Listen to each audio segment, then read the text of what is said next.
जय हो करौली दरबार की, जय हो सच्चे दरबार की, जय हो बाबा राधा रमन जी की, जय हो गुरु माता कामाख्या की, जय हो करौली शंकर महादेव की, जय माँ कामाख्या की।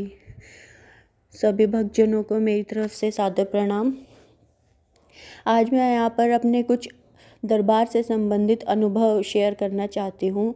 आजकल करौली शंकर महादेव के बारे में, बाबा संतोष सिंह भदौरिया के बारे में बहुत कुछ गलत फैला हुआ है। मीडिया में बहुत दुष्प्रचार हो रहा है दरबार के बारे में, जिसको देखकर सुनकर मन को बहुत अशांति और दर्द महसूस हो रहा है। आज इसीलिए मैं अपने कुछ अनुभव सभी लोगों के साथ शेयर करना चाहती हूँ, जो केवल स्वयं अनुभव किए जा सकते हैं। ये सब बातें मैं आपको बता सकती हूँ। इन बातों पर विश्वास करना ना करना आप लोगों के धैर्य पर निर्भर करता है। देखिए, मैं अपनी जर्नी बताती हूँ। मैं दरबार से अप्रैल 2021 से जुड़ी हुई हूँ। उस समय मेरा छोटा बेटा मेरे पेट में था, 4th मंथ चल रहा था। उससे पहले मुझे बहुत डरावने सपने आते थे। डेली हर रोज़ रात को डरावने सपने आना, भयानक भयानक शक्लें दिखाई देना, ऐसा महसूस होना जैसे कोई मेरे पास सोते हुए बेड के पास आके खड़ा हो गया है, या फिर किसी ने मेरे पेट पे हाथ रख लिया है। इस तरह की चीज़ें मुझे अनुभव होती थी। और कभी जला हुआ चेहरा दिखाई देना, कभी डरावनी डरावनी शक्लों के लोग दिखाई देना।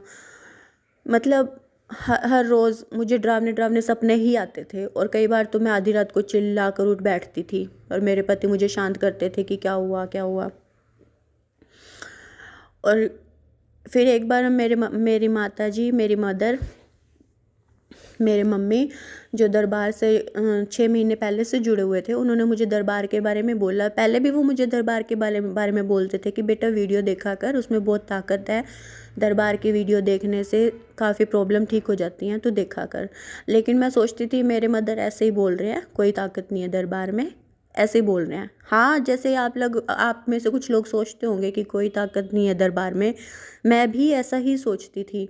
लेकिन एक दिन मेरे मदर ने मुझे बहुत फोर्स किया, बेटा देख बेटा देख। उन्होंने मेरा माइंड थोड़ा सा मुझे मानसिक रूप से समझाया कि बेटा देखनी चाहिए तुझे। मैंने अपने आप को समझा के और मैंने 10 मिनट की वीडियो देखी। मैं आपको बता रही हूँ, मैंने 10 मिनट की वीडियो फर्स्ट टाइम देखी थी, और उसके बाद जो मेरे साथ बुरी बनी है। रोहतक हरियाणा से हूँ मैं। जो मेरे साथ बुरी बनी है, 3 दिन तक मैं ढंग से सो भी नहीं पाई। जैसे ही मैं सोती मुझे डरावनी डरावनी शक्लें दिखाई देती, कोई मेरा पैर खींचता, कोई मेरा हाथ खींचता। मतलब मुझे 3 दिन इतना डराया गया कि मेरे मन में डर बैठ गया कि मैं वीडियो ना देख पाऊँ। ठीक है, फिर मैंने 1.5 महीने तक वीडियो नहीं देखी, बिल्कुल भी नहीं देखी। क्यों? मैं अंदर से डर गई थी कि अगर मैं वीडियो देखूंगी तो मुझे फिर से वही डरावनी चीज़ों के अनुभव होंगे। बहुत डराया मुझे। फिर एक दिन हिम्मत करके दोबारा मैंने वीडियो देखना स्टार्ट की। उस दिन के बाद मैंने बहुत वीडियो देखी दरबार की। मेरे मन में दरबार के लिए श्रद्धा जागने लगी। मैंने बाबा जी की अगरबत्ती लगानी स्टार्ट की, सिर्फ 2 अगरबत्ती, और बाबा जी की एक टाइम पे पूजा करने लगी, नहा धोकर सुबह 10-11 बजे। और मैंने बाबा जी से प्रार्थना अर्चना स्टार्ट की कि बाबा जी, अभी मेरा 4th मंथ चल रहा है, अभी मैं आने की कंडीशन में नहीं हूँ दरबार। जब तक मैं दरबार नहीं आ जाती बेबी होने के बाद, आप कृपा करके मेरी रक्षा कीजिएगा बुरी शक्तियों से। आप ही मेरा सहारा हो, अब मैं आपके सहारे हूँ बाबा जी, हमारी रक्षा कीजिए। मेरी गुड़िया भी है, मेरे पति, मैं और मेरा होने वाला बच्चा, हम चारों की रक्षा रखिए पिताजी। मैं उनको अपने मन से अपना पिता मान चुकी हूँ, क्योंकि मेरे फादर साहब नहीं है। ठीक है, तो मैं उनको अपना पिता मान चुकी हूँ। तो मैं उनको बोलती थी, बाबा जी, पिताजी, हमारी रक्षा कीजिए। इस तरह मैं रोज़ पूजा अर्चना करने लगी। उसके बाद थोड़ी सी शांति हुई, मुझे भयानक सपने आने बंद होने लगे। बट पूजा अर्चना तो मैं ही करती थी, मेरे लिए मैं शांति का अनुभव करती थी। लेकिन जो मेरे पति हैं, वो शांति का अनुभव नहीं करते थे। वो उनके माइंड में फिर वही पुरानी वाली बातें ही चलती रहती थी। मतलब गुस्सा हो जाना किसी भी बात को लेके, हमारे बीच में मनमुटाव हो जाना, बिना बात का मनमुटाव। हमारे बीच कोई लड़ाई नहीं थी। उनको मेरी, वैसे तो ना तो उनको मेरी कोई किसी बात से प्रॉब्लम होती है, ना मुझे उनकी किसी बात से प्रॉब्लम होती है, लेकिन हमारे बीच लड़ाइयाँ ऐसे स्टार्ट हो जाती थी बिना किसी बात की। छोटी सी बात है उसका पहाड़ बन जाना, कोई बात नहीं, बैठे बिठाए लड़ाई हो स्टार्ट हो जाती थी। वो मेरे ऊपर गुस्सा करते थे, फिर मेरे को भी गुस्सा आता था। मतलब ये चीज़ें हैवी हो जाती हैं आपके माइंड के ऊपर। ये जो आपके पितर पूर्वज होते हैं, बुरे लोग होते हैं, जो बुरी नेगेटिव शक्तियाँ होती हैं, ये आपके माइंड पर हैवी हो जाती हैं और आपकी आपस में लड़ाइयाँ करवाती हैं। जबकि मेरा और मेरे हस्बैंड का बहुत प्रेम है अपने आपस में, लेकिन उस टाइम तो ऐसा हो जाता था कि हम तलाक ले लें, हम साथ में ना रहें। मतलब 4th मंथ से मैंने पूजा स्टार्ट की बाबा जी की, धीरे धीरे करके 8th मंथ हो गया, 9th मंथ हो गया, मैं अपने मायके चली गई डिलीवरी के लिए, बेबी होने के लिए। तो वहाँ पे भी चमत्कार देखिए। एक माँ, जब सबसे मुश्किल पल होता है एक बच्चे को पैदा करना, उस पल में मैंने माँ कामाख्या का नाम लिया कि हे माता कामाख्या मेरी रक्षा कीजिए। और मतलब उन मुश्किल पलों को भी माता ने बहुत आसान बना दिया मेरे लिए। मुझे पता ही नहीं चला कितनी आसानी से मैं दोबारा माँ बनी। मतलब इन बातों को शब्दों में बयान नहीं कर सकते, सिर्फ फीलिंग करने वाली बातें हैं। फील कर सकती हैं जो माएँ हैं, वो फील कर सकती हैं कि जब एक बच्चा इस दुनिया में आता है कि उसे कितना दर्द भोगना पड़ता है, लेकिन उस दर्द को भी माँ ने मेरा आधा कर दिया, हाफ कर दिया। आप यहीं से चमत्कार देखिए, बाबा जी की शक्ति देखिए, दरबार की शक्ति देखिए, माँ बाबा की शक्ति देखिए, हमारे महादेव भोलेनाथ की शक्ति देखिए, माता कामाख्या की शक्ति देखिए कि उन्होंने मेरा दर्द आधा कर दिया। फिर उसके बाद मेरा बेटा 6 महीने का हुआ। हाँ, मैं मानती हूँ कि दरबार ने मेरी बहुत रक्षा की है, लेकिन मेरा बच्चा है, मेरा बेटा, उसकी गर्दन टेढ़ी हो गई थी और जीभ निकालता था साइड में। मतलब मुझे तो नॉर्मल लगता था, बट मेरी मदर बोलती थी कि बेटा इसमें ज़रूर कोई दिक्कत है, कोई प्रॉब्लम है, तू जल्दी से दरबार चल, अब तो तू जाने लायक हो गया है। मेरा बेटा 6 महीने का था जब मैं पहली बार दरबार गई और मैंने वहाँ पे 9 हवन किए। उसके बाद मैंने ब्लैक मैजिक कटवाया, उसके बाद मैंने समृद्धि चिकित्सा करवाई, उसके बाद मैं बाबा जी से मिली। मेरे बाबा जी ने मेरे बेटे में से टेढ़ी गर्दन वाली चुड़ैल निकाली थी, उसकी गर्दन टेढ़ी कर दी थी। मेरे बच्चे की गर्दन की हड्डी टेढ़ी हो गई थी, छोटे से कि 6 महीने का था, उसकी गर्दन टेढ़ी कर दी थी, उसमें से चुड़ैल निकाली बाबा जी ने। उस रात का अनुभव देखिए। हम दरबार से बाबा जी से मिलकर आए वापस घर पे, रात को मैं सो रही थी, लाइट भाग गई अचानक से। मुझे फील हुआ कि मेरे बेटों के ऊपर कोई औरत बैठी है काले कपड़ों में।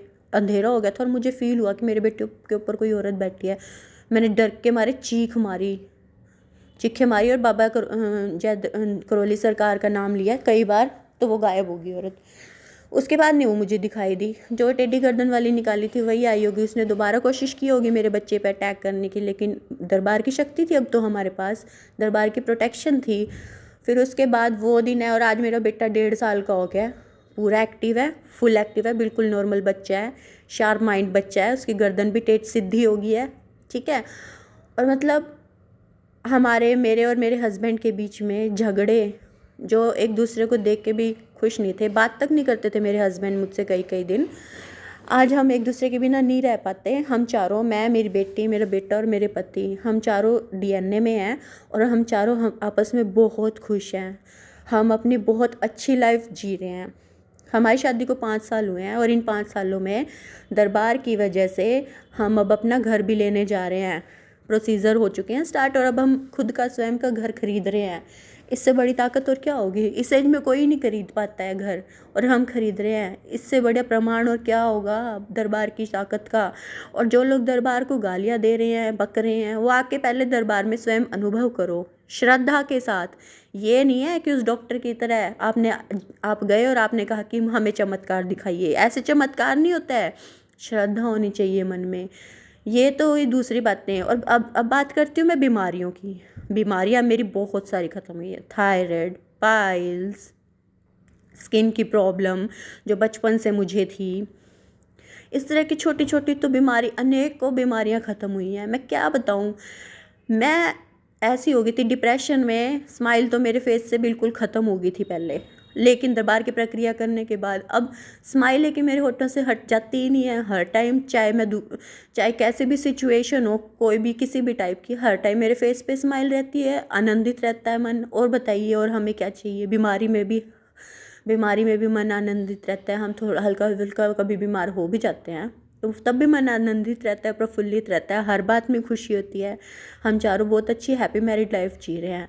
तो मैं सभी को ये कहना चाहूँगी कि आप लोगों को भी अपने अनुभव शेयर करने चाहिए, ताकि जो दरबार के लिए गलतफहमियाँ लोगों में फैल रही हैं वो ठीक हो जाएं, वो ना फैलें। देखिए, दरबार के लिए अगर कोई कुछ गलत बोल रहा है तो मैं तो दरबार से ठीक हुई हूँ, दरबार के लिए मेरी पूरी आस्था श्रद्धा है। तो मुझे कितना दुख होता होगा, मुझे बहुत दुख पहुंचता है। ऐसे और लोगों को भी दुख पहुंचता होगा जो वहाँ से ठीक हो रहे हैं और अपनी अच्छी ज़िंदगी जी रहे हैं। तो मैं यही कहना चाहूँगी कि आप लोग भी अपने अनुभव शेयर कीजिए, ताकि बाबा जी के बारे में लोग गलत न सोचें। मेरी आप सबसे यही विनती है। धन्यवाद। जय करौली सरकार की।